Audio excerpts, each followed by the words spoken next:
Domine, Maranatha, veni Domine, Maranatha, veni Domine, Maranatha, sito veni, Maranatha, veni Domine, Maranatha, veni Domine, Maranatha, veni Domine, Maranatha, sito veni, Maranatha.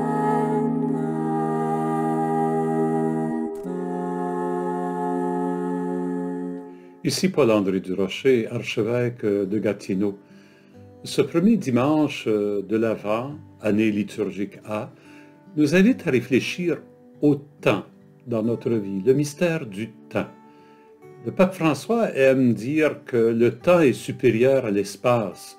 On dirait qu'il veut évoquer deux façons de voir la réalité.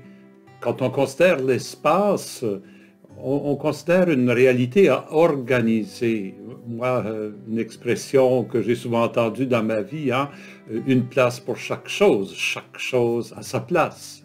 L'espace, c'est quelque chose qu'on organise, qu'on structure. Les gens veulent connaître le cadastre de leur propriété. On arpente même les forêts au centimètre près.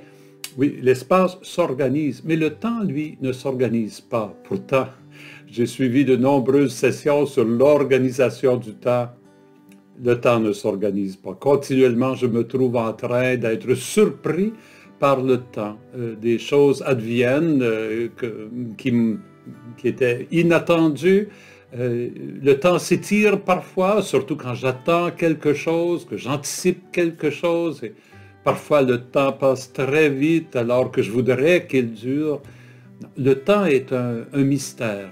Et face au temps, il faut considérer que nous ne sommes pas maîtres du temps. Il faut accepter que Dieu agit dans le temps à un rythme qui est différent du nôtre. Nous voudrions que le règne de Dieu soit établi maintenant, déjà, que tout soit clair.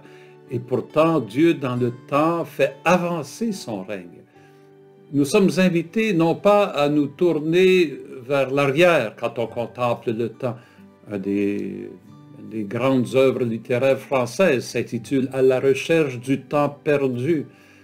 Jésus nous invite plutôt à être à la recherche du temps qui vient, à être orienté vers l'avenir, à être vigilant. C'est ce qu'il dit dans l'Évangile d'aujourd'hui.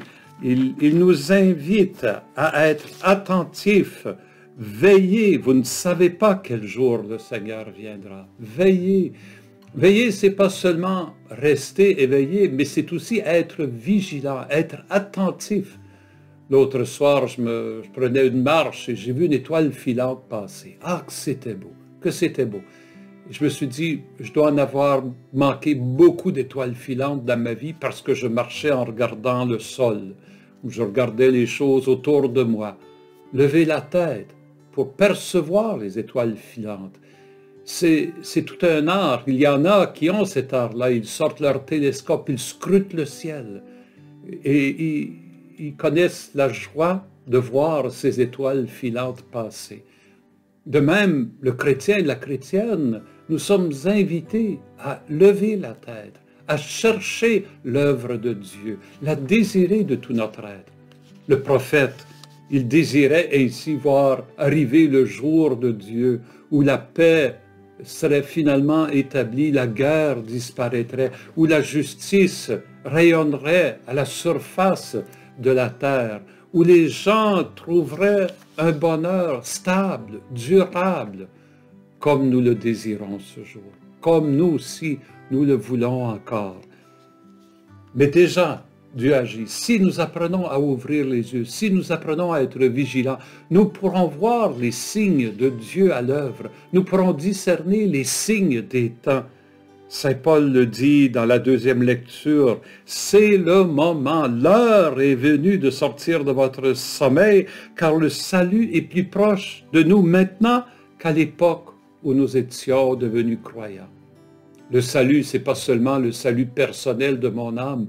Le salut, c'est c'est le salut du monde. Dieu a tellement aimé le monde qu'il a envoyé son Fils, non pas pour juger le monde, mais pour que par lui le monde soit sauvé.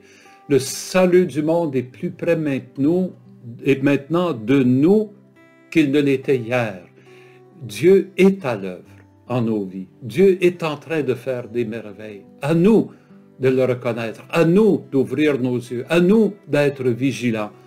Autrement, nous dormirons quand le Seigneur viendra. Et comme le voleur inattendu, il passera et nous ne verrons rien.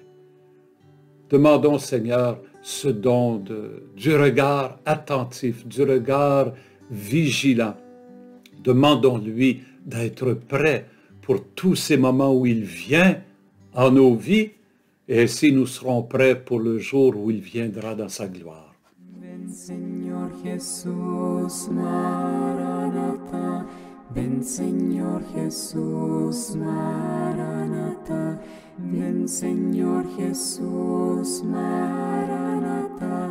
Si ven pronto, Maranatha.